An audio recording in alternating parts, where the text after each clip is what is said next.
नमस्कार। आप सभी का जनहित समाचार यूट्यूब चैनल में स्वागत है। देखिए आज के मुख्य खबर, मैं हूँ बाबूराव करी। नमस्कार, आप देख रहे हैं जनहित समाचार यूट्यूब चैनल। देखिए आज की खास खबर, भिवंडी नागरिक जीवन बचाओ संघर्ष समिति के कन्वीनर एडवोकेट किरणजी चन्ने के नेतृत्व में आज पत्रकार परिषद का आयोजन किया गया।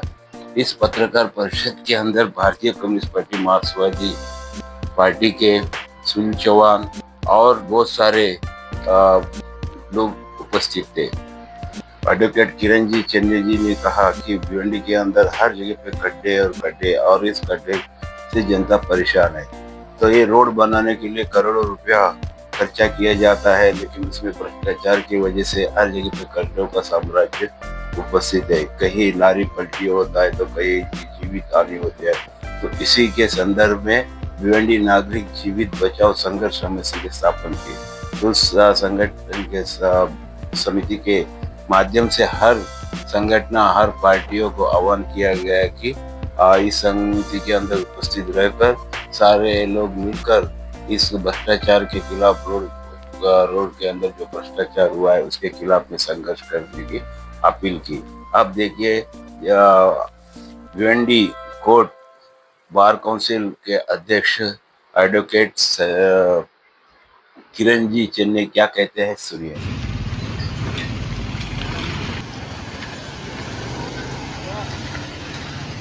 रस्तों की हालत तो एकदम खस्ता है। कॉन्ट्रैक्टर, ठेकेदार कुछ 1 किलोमीटर का रास्ता बना रहे तो 5 किलोमीटर ऐसे ही छोड़ दे रहे। एस्टीमेट के तहत बांधकाम नहीं हो रहा है। बार बार तकरार करने के बावजूद भी यहाँ के जो बांधकाम अभियंता है या जो प्रशासन व्यवस्था है वो किसी भी तरह का ध्यान नहीं दे रही है।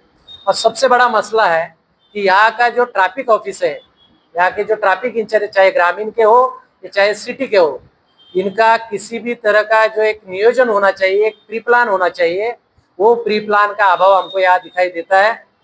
दूसरी बात ये है कि जो अवजड़ वाहन होते हैं, जो हेवी व्हीकल्स होते हैं, उनको सिटी में किसी भी तरह का आने की इजाजत नहीं है। इसकी अधिसूचनाएं शासन और प्रशासन स्तर पे जारी हो चुकी है, लेकिन फिर भी हफ्ताखोरी करके जो ट्रैफिक इंचार्ज है, संबंधित पुलिस स्टेशन के इंचार्ज है, ये हफ्ताखोरी करके ये जो वाहन है, जो हेवी व्हीकल्स है, इनको अंदर आने की इजाजत दी जाती है। इसकी वजह से भी ट्रैफिक जाम है और ये सारी जो परेशानियां है वो जनता को झेलने को पड़ रही है। रास्ते में खड्डे इतने कि बाइक नहीं चला सकते, रिक्शे में जाओ तो रिक्शा पलटी हो रही है, बड़े बड़े व्हीकल्स पलटी हो रहे हैं। पूरा दिन ट्रैफिक ट्रैफिक ट्रैफिक ट्रैफिक के सिवा को दूसरा कोई मुद्दा नहीं है। तो इसलिए हमने आने वाले बुधवार को इस समिति की ओर से सब पॉलिटिकल पार्टियों को, सब जन संगठनों को हम आमंत्रित करते हैं कि आप भी इस संगठन का हिस्सा बनो और जनता की जो लड़ाई है, जो जनता के जीवन की रक्षा करने की लड़ाई है, इस लड़ाई में आप शामिल हो जाओ। ऐसे हम आपके पत्रकार परिषद की ओर से आह्वान करते हैं।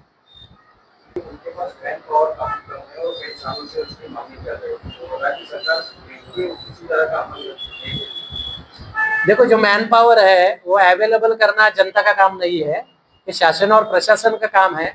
लेकिन हम आप उस बात को आगे करके अपनी ड्यूटीज खत्म नहीं कर सकते। आप देखोगे कि जो एग्जैक्ट स्पॉट है जहाँ ट्रैफिक होती है, अभी मेरे को अविनाश पाटिल गुरुजी बता रहे थे कि जो दामनकर नाका पे अंजूर फाटा के आगे जो कैमरे लगे थे स्कूलों में बाहर, वो कैमरे पुलिस ने निकाल दिए। वहां ट्रैफिक नहीं होती, जहाँ कैमरे नहीं वहां ट्रैफिक हो रही है। जानबूझ के पैसा लेके हफ्ताखोरी करते हैं ट्रैफिक हवलदार और उनके जो फ्रेंड है, ट्रैफिक फ्रेंड बोलते हैं उसको, ये सारे दलाल इन्होंने खड़े किए हैं। बहुत करोड़ रुपए की, लाखों रुपए की महीने में, दिन में हफ्ताखोरी चालू है और उसी की बदौलत ये ट्रैफिक का मसला और मजबूत होते जा रहा है और तकलीफदायक होते जा रहा है। और रास्ते में उसके लिए कारणीभूत है महानगर पालिका खड्डे नहीं भर रही है, वहाँ PWD खड्डे नहीं भर रही है, रास्ते का मरम्मत नहीं कर रही है। सारी जो वजह है तो मैन पावर नहीं है, ये खाली मेन मसले को डाइवर्ट करने के लिए बताया जा रहा है, ये कोई मसला नहीं है। देखो, आजकल के रास्ते जो है ना, वो आम जनता के मरने के साधन बन गए हैं और ठेकेदार, अधिकारी इनको पैसा खाने के लिए ये बहुत बड़े साधन बन रहे हैं। तो इस तरह की ऊपर ऊपर की मलम पट्टी करना, फिर एस्टीमेट बढ़ाना, फिर पैसे निकालना, तो ये लोगों का वो धंधा बन गया है। तो इसके लिए भी मुझे लगता है कि जनता को जागरूक होना चाहिए और ऐसे जो धंधे कर रहे हैं उनके खिलाफ में लड़ना चाहिए। सवाल पूछा था अपने पत्रकार बंधु ने कि एक एपीजे अब्दुल कलाम ब्रिज के ऊपर एक कुछ मास्टिक डांबर वगैरह डाल के रास्ते का मरम्मत किया था, कुछ महीने चला, उसके बाद उखड़ गया। ये तो बहुत अच्छी बात है, कुछ महीने के बाद उखड़ गया। एक 8 दिन पहले धामनकर नाके पे यही कहीं से काले वाले बिल्डर ने रेती में वो क्रेशर में काला मिला के रास्ते पर डाला था। आज वहां पर शायद 20 बाई 20 का धामनकर नाके पे ऊपर खड्डा है।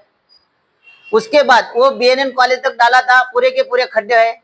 8 दिन पहले डाले हुए डांबर पे सीमेंट, ये क्या बोलते हैं, डांबरी रास्ते पे। उसके बाद आपको बताता हूँ, शंकर डाइंग से लेकर ओसवाल वाड़ी का मतलब जो स्कूल है, ओसवाल स्कूल, वहां पर भी शायद 40 बाई ऐसा चौड़ाई में 40 बाई पूरा 2 किलोमीटर का डांबर डाला था। पूरा की पूरा रास्ता उखड़ गया है। आप अगर आप वहां पे आके देखेंगे, आंखों देखा हाल, तो अभी 1-1 फुट पे, 2-2 फुट पे 4 बाई 4, 6 बाई 6 के खड्डे गिरे हुए हैं। तो ये क्या है? ये ठीक है, ये डांबर उखड़ गया था, पानी गिरा तो उखड़ना तो जिंदा भिवंडी की शान है, डांबर उखड़ना तो बरोबर।